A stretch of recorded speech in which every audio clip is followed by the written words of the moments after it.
Jauliaramani dari 10 MPLB 2. Di sini saya akan menjelaskan tentang peranan tokoh Adipati Unus di Kesultanan Demak. Jadi Adipati Unus lahir sekitar tahun 1480. Beliau adalah putra dari Raden Patah, yaitu pendiri Kesultanan Demak, dan ibunya adalah putri dari Sunan Ampel yang bernama Dewi Murtasimah atau Asyiko atau Sulekha dari Maloka. Beliau terlahir dengan nama Raden Abdul Qadir. Pati Unus wafat pada tahun 1521 Masehi dan dimakamkan di komplek pemakaman Masjid Agung Demak. Di sebelah ayahanda beliau yaitu Raden Patah dan saudaranya yang bernama Sultan Trenggono.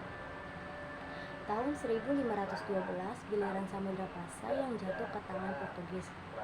Hal ini membuat tugas Pati Unus sebagai Panglima Armada Islam Tanah Jawa semakin mendesak untuk segera diselesaikan. Maka akhir tahun 1512 dikirimkan armada kecil ekspedisi Jihad 1 yang mencoba mendesak masuk benteng Portugis di Malaka. Pada Januari tahun 1513 Pati Unus armada itu sampai di Malaka, membawa sekitar 100 kapal dengan 500 tentara Jawa dari Jepara dan Palembang. Sekitar 30 dari mereka adalah Jum Jawa besar seberat 350 hingga 600 ton, pengecualian untuk kapal utama Pati Unus. Sisanya adalah jenis kapal jenis lancaran, penjajah dan kelulus.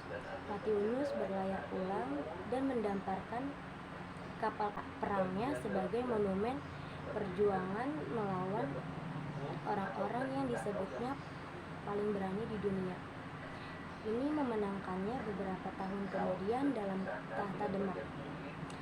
Adipati Unus berkuasa tahun 1518 hingga 1521 Masehi. Setelah Raden Patah wafat pada tahun 1518, tahta Demak dilanjutkan oleh putranya yaitu Adipati Unus tahun 1488 hingga 1571. Sebelumnya menjadi sultan, Pati Unus terkenal dengan keberaniannya sebagai panglima perang hingga diberi julukan Pangeran Seberang Lor. Memasuki tahun 1521, ke-375 kapal telah selesai dibangun. Maka, walaupun baru menjabat sultan selama 3 tahun, Pati Unus memutuskan untuk mengikuti ekspedisi secara langsung. Ikut pula 2 putranya dari pernikahan dengan putri Raden Patah dan seorang putra lagi dari seorang istri anak kepada Syekh Al-Sultan Syahidin Ismail dari Pulau Besar. Dikutip dari buku Runtuhnya Kerajaan Hindu Jawa dan Timbulnya Negara-Negara Islam di Nusantara pada tahun 2005, karya Slamet Muljana. Pada tahun 1521, Pati Unus memimpin penyerbuan kedua di Malaka melawan Portugis. Namun Pati Unus gugur dalam pertempuran tersebut, kemudian digantikan oleh Trenggana sebagai pemimpin ketiga Kesultanan Demak.